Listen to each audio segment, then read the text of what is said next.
আয়াতুল কুরসি কেন তেলাওয়াত করবেন? কারণ রাত্রেবেলা একজন মালাক বা ফেরেশতা আপনাকে পাহারা দিবে ইনশাআল্লাহ। আর পশ্চিমাদের দর্শন বলে দিলাম, ওরা কিন্তু এই অদৃশ্যের জগতে বিশ্বাস করে না। এই কারণে আমরা যারা অদৃশ্যের জগতে বিশ্বাস করি, আমাদেরকে এইসব সাম্প্রদায়িক শব্দ দিয়ে তারা সারা বিশ্বের বুকে আন্ডারএস্টিমেট করার চেষ্টা করেছে। এগুলো ধরতে হবে। এগুলা সামনে আসেন। এখন কুরসির পরে কি আছে? এই কুরসির উপরে আছে একটা মহাসাগর। কি আছে? মহাসাগর। নাসা কি বলেছে এখন পর্যন্ত? এই জন্য আমরা কেউ বিশ্বাস করি না।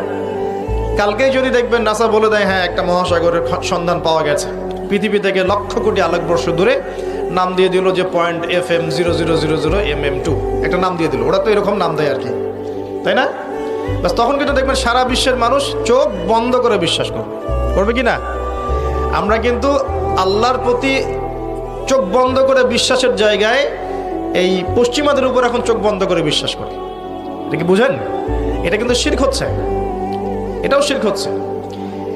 তো একটা কথা মিস করে গেছি, ইব্রাহিম আলাইহিস সালাম